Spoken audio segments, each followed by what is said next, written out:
Horizon Zero Dawn is PlayStation's biggest new IP in bloody ages, and it's no secret that Sony's got some high hopes for it. And now that we've waved goodbye to Nathan Drake, Sony wants another heavyweight IP to pick up the slack left behind by the juggernaut that was Uncharted. And if the reviews are anything to go by, there's every chance that Horizon Zero Dawn could fit the bill. Let's take a look at what the critics have been saying. Horizon Zero Dawn is the latest PlayStation exclusive by Sony studio Guerrilla Games, due out for release on the PS4 on February the 28th in the US and March the 1st in the rest of the world. Guerrilla Games are best known for their work in the Killzone series of PlayStation exclusive first-person shooters, so Horizon is something entirely new for them. The game is a third-person open-world action adventure. God knows we have enough of those already, right? Well, yes, but we don't have that many that are set in a distant, post-apocalyptic cybernetic future filled with robot dinosaurs. The game centers around the protagonist Aloy, a skilled archer and hunter with the ability to lay traps or even hack the robot dinosaurs filling the world. Reviews for the game went live at around 8 AM on Monday here in the UK, and critics have been very positive so far,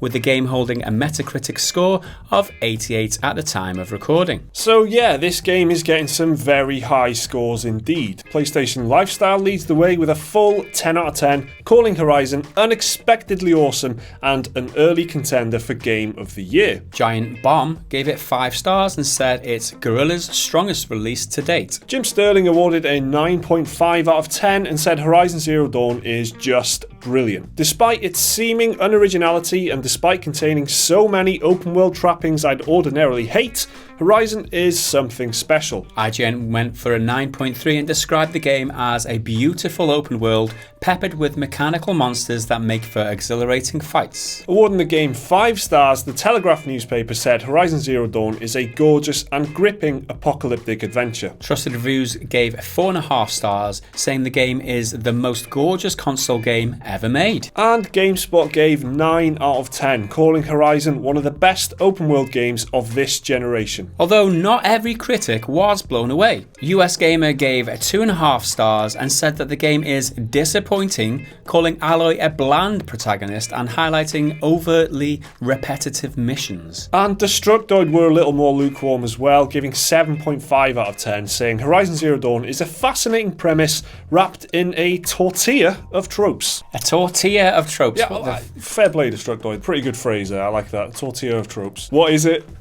Don't know, but the most gorgeous console game ever made by Trusted Reviews. The most gorgeous? Yeah, it's a pretty bold claim, but it's not just the graphical kind of fidelity, I guess. I mean, the art design is quite amazing. Just robot dinosaurs. I mean, apart from being an excellent set of words, they just look amazing, like these big mechanical kind of monsters roaming around the place. And when they first revealed it, it was so striking, wasn't it? Like when they just first showed that first kind of trailer of it in action and everything, it just looked like, what is that? What is this game? It looks incredible. So I remember that first reaction to it, and it is kind of lived up to that initial surprise, I think. It is a big breath of fresh air. But let's talk a second about the fact that they released the review embargo over a week. That's like 8 days before it's reviewed. Yeah.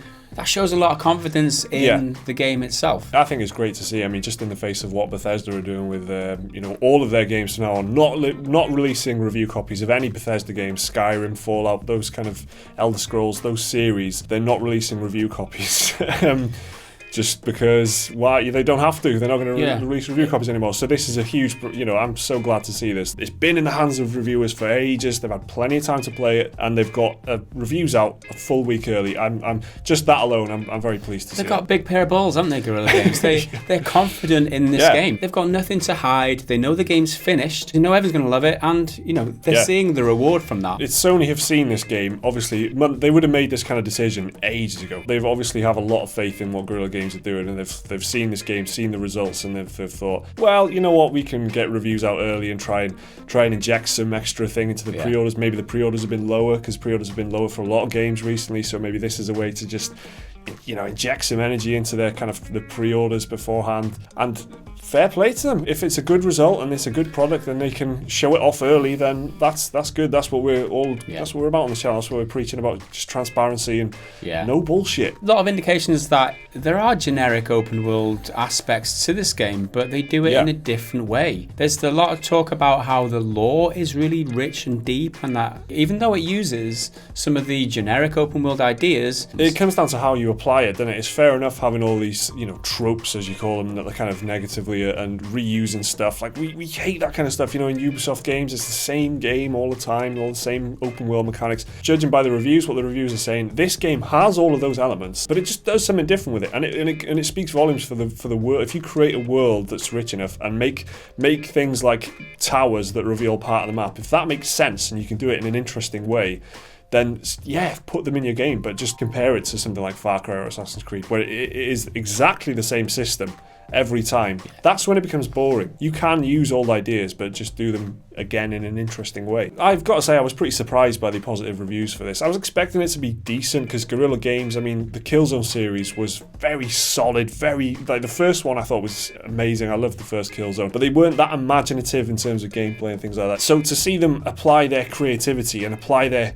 competence, they can make good games, but then you can see with Horizon it's kind of been set loose. Like, all the ideas in this game are just nuts. Robot dinosaurs, cybernetic future and everything. They've run rampant with their creativity, and it's kind of paid off. And the engine that they've built for it, importantly, Hideo Kojima a while ago said this is the engine that he wants to use for Death Stranding, his upcoming game. So Hideo Kojima, legendary game designer, he's seen what this studio are doing before the game was released and thought, I want to work with those guys. That is a massive vote of confidence, and if you were paying attention, that probably would have been a good indicator that this game was going to turn out to be pretty decent. That is a solid endorsement, if ever.